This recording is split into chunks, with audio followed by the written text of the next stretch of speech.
Now we're beginning. Dear colleagues, once again, good afternoon. Allow me to welcome you. My name is Elena Veronica. I'm Managing Director of the National PPP Center. This meeting is dedicated to presentation of the National Certification of PPP Certification Center, the start of which is planned for 11th of October. Within our meeting framework, we'll tell in detail about the content of the program and explain what's the difference of the PPP specialist training difference and answer the question how to increase the chances for successful passing of the exam. To make our meeting the most productive, we organized TV Bridge, Moscow, London, with Richard Farrow, Executive Director of APMG International, and Sergei Samolis, General Director of the company CP3P Eurasia. Colleagues, before we start discussion, I'd like to say a few words about National PPP Center. National PPP Center is created in 2009 and now is leading expert organization on engagement of investments into the public-private partnership in Russia. Important to note that the National PPP Center, acknowledged by the World Bank as the National PPP Development Institute in Russia, 4 major directions of operations. And I'll say a few words about every direction. Expert analytical provisioning of the market in terms of realization of the complex research of the projects and analytical research, assistance in launching of the projects, assistance to preparation, and assistance in raising finances. And the third direction is building communication between the market of PPP participants and conducting of the business events dedicated to the infrastructure development. And the fourth direction is development of competences, formation of HR reserve, and educational programs in the regions of Russia. I told you about the center. I'd like to switch to the discussion of the program. I give the floor to Richard, Executive Director of APMG International. Richard, you're welcome. Thank you very much. Please, let's see the presentation on the screen.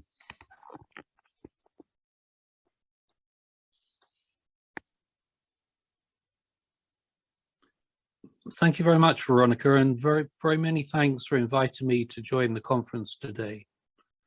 I'd also like to say thank you to everybody who has joined to participate in this conference for finding the time to share with us some of the thoughts around PPP. I think it's fair to say that with the vast amount of infrastructure development required globally, the public sector, regardless of country, will struggle to fund that without the support of private sector and private investors. So I think the PPP program is even more important now than when it was conceived about 6 or 7 years ago. Could you move to the next slide, please?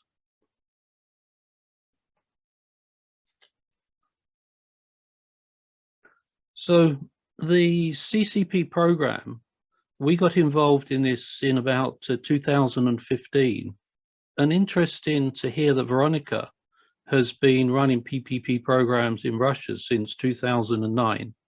So she has a longer track record in PPP than I do. So it's always good to find another experienced professional. The PPP program was conceived by the World Bank.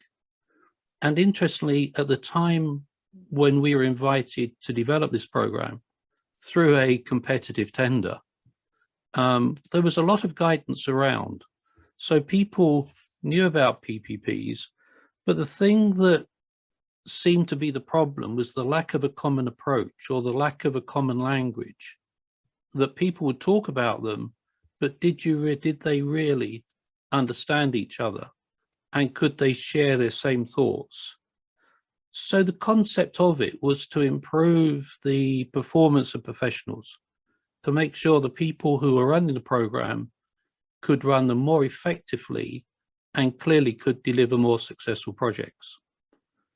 So the number of projects that are needed to meet the UN sustainability goals continues to grow. And as I said earlier, they simply couldn't be delivered without a strong relationship between the public and the private sector through all stages of the project life cycle.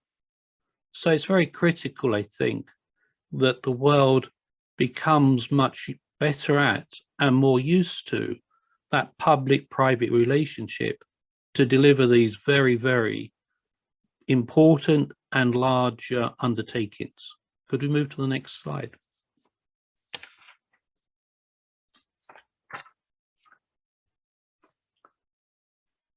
So there were a lot of supporters for the development of the program. So as you can see on the slide, the majority of the international development banks, the local development banks, under the leadership of PF, came together to support and fund the project and to support the project. And our task in this was to bring everything together to make sure we could deliver the products that were necessary to roll out a global program. But a little bit about APM Group. Could you move to the next slide?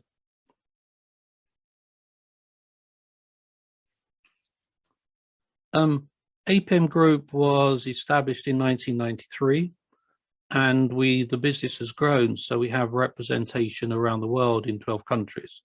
Unfortunately, we do not have an office in Russia, but hopefully the work that we do with the PPP unit will bring some of our ideas and clearly this product to Russia.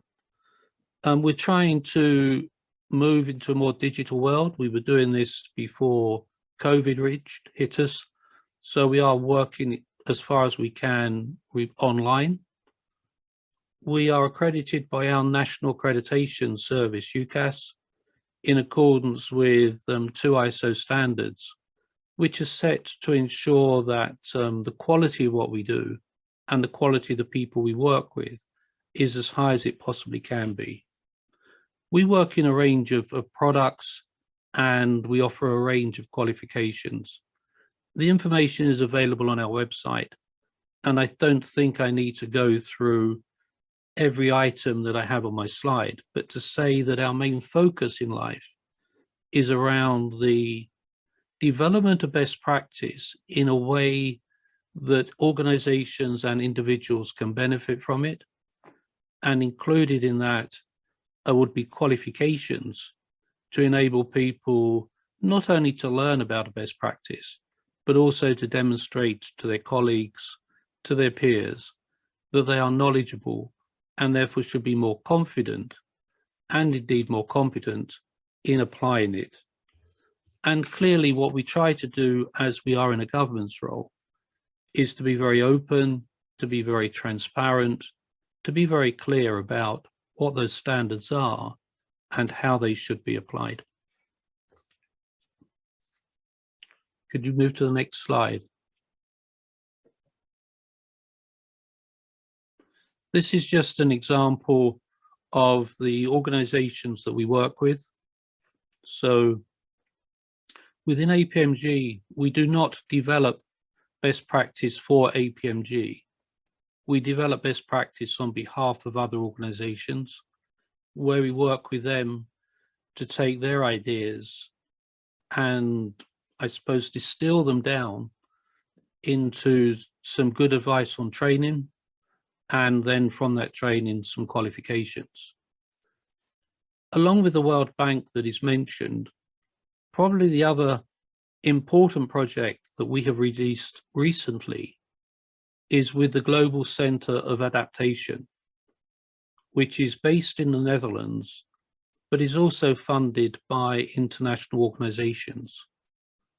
And last week, they released guidance on sustainability, infrastructure sustainability linked to PPP programs. So there is a huge amount of information and guidance now being distributed by these international global organizations, tying together the difficult problems of sustainability and climate change and showing how they work within a PPP framework. Could we move on? The next, thank you. So, CCP program is there to improve the capability that is necessary to deliver things successfully. As I said earlier, one of the bedrocks of it is common language, common terminology. And I don't think I can stress this enough, that unless everybody in the room, everybody working on the project understands what the other people are talking about, it becomes very, very difficult to build that coherent team.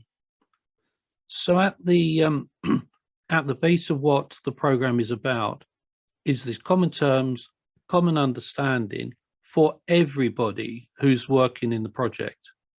It's no longer enough that the senior people understand what is going on and the people who are left to execute the activities are in a state of uncertainty.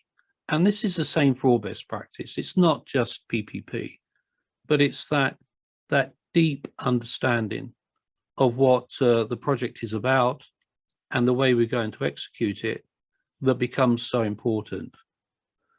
And if you have that understanding through the project lifecycle, and especially at the initiation stage, at the definition stage, then clearly you can have a portfolio of better projects, or if you like, more bankable projects that are going to attract the funding that you need in order to execute them. Hopefully it improves performance. I'm sure everybody on this call is aware that globally, our ability to deliver successful projects is poor. Most reports that we read, project success rate is between 30% and 50%. Yeah, it's no different if it's a PPP project, in my view, as if it's a normal project. So whatever we can do as a profession, whatever we can do as a community to improve our capability to deliver successful is going to have a significant impact on the way that we can deal with some of these huge problems the world's facing in terms of in terms of climate change, sustainability, and better infrastructure for everybody. And hopefully PPPs will assist in that